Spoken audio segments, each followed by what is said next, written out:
America और Europe की जंग अब आखिरी फेस में दाखिल हो रही है। अस्सलाम वालेकुम वीवर्स, क्या हाल है? औज़ुबिल्लाहि मिनश्शैतानिर्रजीम, बिस्मिल्लाहिर्रहमानिर्रहीम। आज की खबरें बहुत ही दिल दहलाने वाली खबरें हैं। सबसे पहले तो मैं आपको ये बता दूं कि अमेरिका के जहाज़ यूरोप के बॉर्डर के ऊपर पहुंच गए हैं और अब लड़ाई आमने सामने यूरोप और रूस की शुरू हो जाएगी। यूक्रेन की जंग अब बढ़ जाएगी, जिसमें नेटो और अमेरिका डायरेक्ट हमलावर होंगे। रशिया को जिस बात का डर था वो बात सच साबित होगी। यूक्रेन में अमेरिका मिलकर बायो हथियार तैयार कर रहा था, जिसके सबूत उन्हें आज एक लैब के अंदर से मिल गए हैं। रशिया को ये सबूत मिलने के बाद अब उसकी मजबूरी बन गई है कि अगर वो इन पे हमला नहीं करता तो ये तो बहुत आगे की सोच रहे थे। रशिया के ऊपर बहुत एटम बम से भी ख़तरनाक कहर डाल रहे थे ये। अगर ये अपने मकसद में कामयाब हो जाते तो रशिया के ऊपर एटम बम चलाने की इन्हें ज़रूरत ही नहीं थी। ये ऐसे हथियार तैयार कर रहे थे जब पूरी दुनिया वैक्सीन तैयार कर रही है कोरोना के लिए। उस वक़्त यूक्रेन अमेरिका मिलकर ताउन जैसी बीमारियों के वायरस तैयार कर रहे थे। कोड जैसी बीमारियां, ताउन जैसी बीमारियां, ख़तरनाक बीमारियां। और वो किसके लिए तैयार कर रहे थे? यूक्रेन की लड़ाई किसके साथ थी? दुश्मनी किसके साथ थी? और अमेरिका को किन मुल्कों से डर है? चाइना और रशिया से। और चाइना और रशिया सो रहे थे, वो भी आंखें खोल के देख रहे थे और उन्हें बर वक्त पता चल गया इस बात का। यही मजबूरी थी रशिया की कि रशिया ने फिर यूक्रेन पे हमला कर दिया। और यही वजह है कि अमेरिका को अब बहुत बड़ी तकलीफ़ हो रही है। वो बार बार ये कहता है कि वहाँ पे तो हम लेबॉर्ट्री में सिर्फ तजर्बे कर रहे थे। तजर्बे कर रहे थे? कौन सी वैक्सीन तैयार कर रहे थे? आप तो सीधा सीधा दुनिया को बायो हथियारों से मारने की तैयारी कर रहे थे। और दुनिया में ये तीसरी आलमी जंग बनने जा रही है।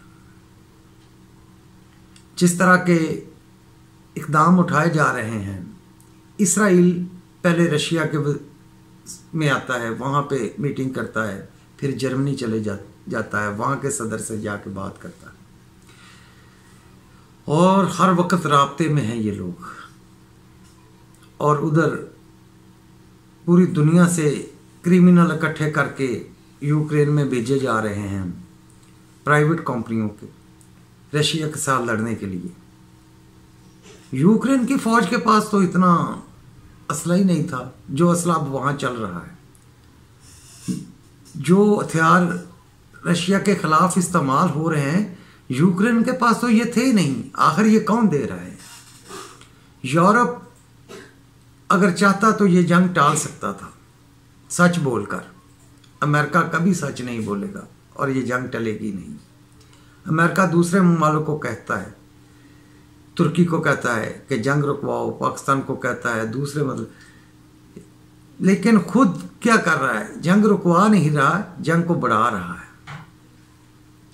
आज की जो और बड़ी खबर ये है कि रशिया के जहाज़ों पर हवाई हमला हुआ है, जबकि यूक्रेन का कोई भी एयरपोर्ट, कोई भी ऐसी जगह नहीं जहां से हवाई हमला किया जा सके। रशिया को ये बात समझ नहीं आ रही कि मुझ पर कहां से ये हमला हो रहा है। अब अनकरीब रशिया उन ममालिक पे भी हमला कर देगा जहां से ये जहाज़ उड़ाए जा रहे हैं और यूक्रेन का नाम लेकर उसके जहाज़ों को निशाना बनाया जा रहा है। रशिया ने 5 तरफ से ये हमला किया और आहिस्ता आहिस्ता आगे बढ़ा। अवाम को मारने का उसका मकसद नहीं था, उसे अपने दफा का मकसद है। वो तो आज भी कहता है कि जंग रुक जाती, मेरे मकसद पूरे हो गए हैं, बैठे बात करें, जंग रोक दें। लेकिन अब अमेरिका और इसराइल के और यूरोप के मकसद पूरे नहीं हुए। उनके मकसद ख़राब हो गए हैं, अब वो जंग रोकना नहीं चाह रहे, इसीलिए ये अब तीसरी आलमी जंग बनने जा रही है। इससे बढ़ के आगे ये है कि दूसरे ममालिक को इसके अंदर घसीटा जा रहा है। जो मुल्क इस जंग का हिस्सा नहीं बनना चाह रहे, उनको दबाया जा रहा है कि वो भी इस जंग का हिस्सा बने।